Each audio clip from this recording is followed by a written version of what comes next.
नमस्कार, मैं हूं आपके साथ उमा पाल और आप देख रहे हैं स्टार न्यूज प्लस। आइए अब रुक करते हैं आज के कुछ खास खबरों पर। तब तक बने रहिए मेरे साथ स्टार न्यूज प्लस पर। धन्यवाद।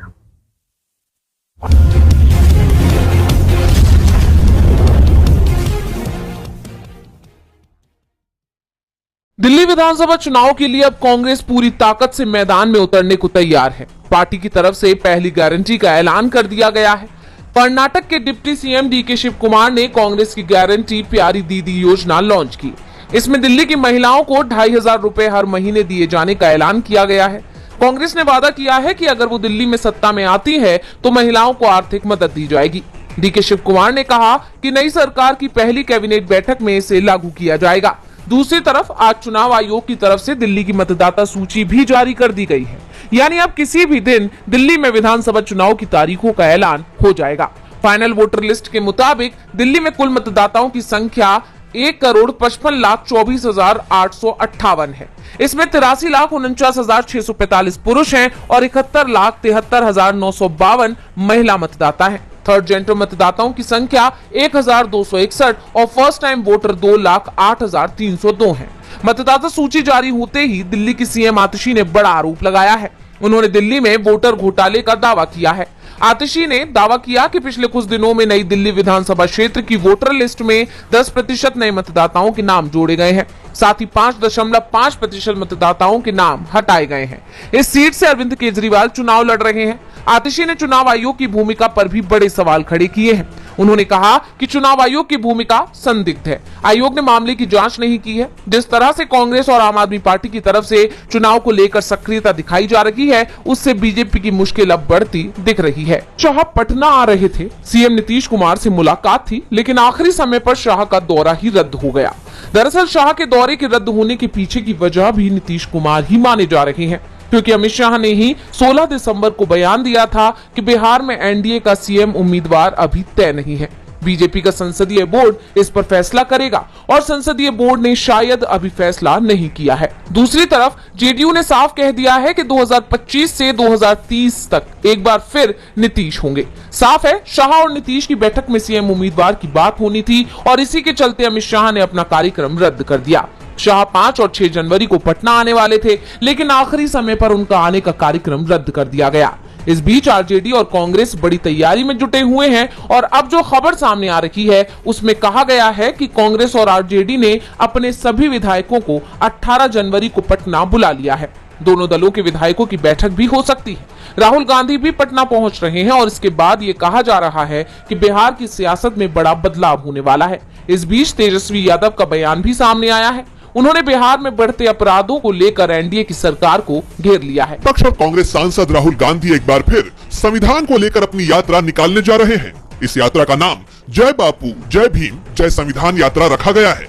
इस यात्रा की शुरुआत 26 जनवरी को इंदौर के महू से होगी, जो संविधान निर्माता बाबा साहेब भीमराव अंबेडकर की जन्मस्थली है। कांग्रेस वर्किंग कमेटी इस यात्रा के कार्यक्रम को अंतिम रूप दे रही है। बता दें कि इस यात्रा में राहुल गांधी के साथ कांग्रेस के तमाम बड़े नेता भी शामिल होंगे। मिली जानकारी के मुताबिक राहुल गांधी 26 जनवरी को दिल्ली से इंदौर आकर महू में एक बड़ी जनसभा को संबोधित कर सकते हैं। इसके बाद ये यात्रा शुरू होगी। कांग्रेस ने यह तय किया है कि यात्रा के दौरान संविधान की अहमियत को लेकर लोगों में जागरूकता फैलाई जाएगी और भाजपा के संविधान के अपमान को जनता के सामने रखा जाएगा। प्रदेश कांग्रेस ने यात्रा के दौरान पूर्व मुख्यमंत्रियों, पूर्व केंद्रीय मंत्रियों और बड़े नेताओं को शामिल करने की भी योजना बनाई है। यात्रा का मकसद बीजेपी की नीतियों और उनके संविधान के प्रति रवैये के खिलाफ जन जागरूकता फैलाना है। देश की योगी सरकार पर कई बड़े सवाल खड़े हो रहे हैं। कैबिनेट मंत्री अधिकारियों पर गंभीर आरोप लगा रहे हैं। सीएम योगी से मुलाकात करने के बाद भी कैबिनेट मंत्री और अपना दल एस नेता आशीष पटेल के इरादे बदलते नहीं दिखाई दे रहे और यही वजह है कि आशीष पटेल ने एक बार फिर योगी सरकार पर हमला बोला है। कैबिनेट मंत्री ने आरोप लगाते हुए कहा कि यूपी सरकार के मीडिया सलाहकार और सूचना निदेशक के नेतृत्व में आज फिर से खिलौने में चाबी भर दी गई है, जिससे खिलौना फिर से चलने लगा है। साथ ही आशीष पटेल ने चेतावनी देते हुए कहा कि पर्दे के पीछे का खेल बहुत हो गया है, मुझे मर्यादा लांघने पर मजबूर ना करें, मैंने मर्यादा लांघी तो बात बहुत दूर तक जाएगी। आशीष पटेल ने आगे कहा कि यूपी सरकार के मीडिया सलाहकार मृत्युंजय सिंह और सूचना निदेशक शिशिर सिंह राज्य सूचना विभाग के 1700 करोड़ के बजट का गलत इस्तेमाल कर अपने प्रायोजित लोगों से मेरी माफी मांगने की झूठी खबर चलवा सकते हैं। अपने प्रायोजित खिलौनों में चाबी भरकर रोज प्रायोजित धरने भी करा सकते हैं, लेकिन सामने आकर मुकाबला नहीं कर सकते। बता दें कि मीडिया सलाहकार और सूचना निदेशक सीएम योगी आदित्यनाथ के बेहद करीबियों में से एक हैं और अब उन्होंने सूचना विभाग पर हमला बोलकर योगी सरकार को कटघरे में खड़ा कर दिया। कोर्ट द्वारा बनाई गई हाई पावर कमेटी सोमवार यानी कि 6 जनवरी को खनूरी बॉर्डर पर किसान नेता जगजीत सिंह डल्लेवाल से मिली। मुलाकात के बाद कमेटी के चेयरमैन पूर्व जस्टिस नवाब सिंह ने कहा कि हमने डल्लेवाल को मेडिकल सुविधा लेने के लिए निवेदन किया है। हम प्रार्थना करते हैं कि वह जल्द ठीक हो जाए। वह जब भी चाहेंगे हम हाजिर हो जाएंगे। केंद्र से सीधे बातचीत कराने की हमारे पास कोई अथॉरिटी नहीं है। हम पिछले 4 महीने से किसानों से बातचीत के प्रयास में लगे हुए हैं। हमने शुरुआती इशू कोर्ट के सामने रखे थे, अभी तक रिपोर्ट फाइल नहीं की गई है। हम जल्द ही रिपोर्ट पेश करेंगे। रिपोर्ट अलग अलग फेज में होगी। इस मुद्दे पर एक नई मीटिंग होगी। कमेटी एक पॉजिटिव ब्रिज बनाएगी। बता दें कि इससे पहले सुप्रीम कोर्ट में सुनवाई हुई। इस दौरान पंजाब सरकार की तरफ से सीनियर एडवोकेट कपिल सिब्बल पेश हुए, जहां उन्होंने दावा किया था कि किसान नेता जगजीत डल्लेवाल कोर्ट की बनाई कमेटी से मिलने के लिए राजी हो गए हैं। सिब्बल ने सुनवाई कुछ समय बाद करने की अपील भी की थी, जिस पर कोर्ट ने सुनवाई शुक्रवार यानी कि 10 जनवरी के लिए तय कर दी थी। बता दें कि इससे पहले डल्लेवाल ने कमेटी अध्यक्ष रिटायर्ड जस्टिस नवाब सिंह को चिट्ठी लिखकर कहा था कि उनका प्रतिनिधिमंडल 4 नवंबर 2024 को सुप्रीम कोर्ट की कमेटी से मिला था, लेकिन कमेटी को शंभू और खनूरी बॉर्डर आने का टाइम नहीं मिला था। क्या वे मेरी जान जाने का इंतजार कर रहे थे?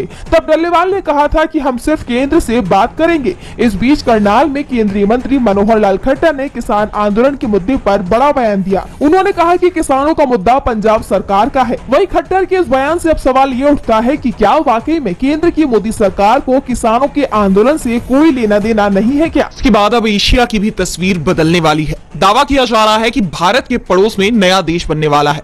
दरअसल म्यांमार में विद्रोही गुटों का कब्जा बढ़ता जा रहा है और अब म्यांमार में सैन्य शासन के खिलाफ जंग लड़ने वाली अराकान आर्मी आजादी के उस लक्ष्य को हासिल करने के बहुत करीब पहुंच गई है, जो महज कुछ महीने पहले तक नामुमकिन लग रहा था।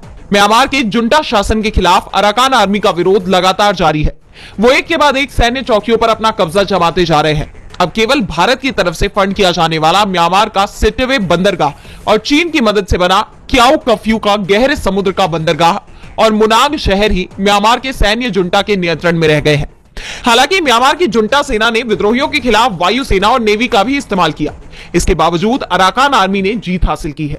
अराकान आर्मी ने देश के रखाइन प्रांत के 18 में से 15 क्षेत्रों पर कब्जा कर लिया है और अगर वो इसी रफ्तार से आगे बढ़ते रहे, उन्होंने पूरे रखाइन राज्य पर कब्जा कर लिया, तो वो दिन दूर नहीं जब भारत का पड़ोसी देश म्यांमार 2 हिस्सों में बंट जाएगा। क्योंकि ये तय है कि अराकान आर्मी कब्जे के तुरंत बाद ही इसकी स्वतंत्रता की घोषणा भी कर देगी। अराकान आर्मी ने पहले ही बयान जारी कर यह साफ कर दिया है कि वो रखाइन राज्य में विदेशी देशों भारत और चीन के निवेश की रक्षा करेगा। यानी पहले से ही वो नया देश बनाने की प्लानिंग कर चुके हैं और अगर ऐसा होता है तो ये 1971 में बांग्लादेश के निर्माण के बाद एशिया में बनने वाला पहला देश होगा। ऐसे में म्यांमार के जुंटा प्रशासन की मुश्किलें भी बढ़ती दिखती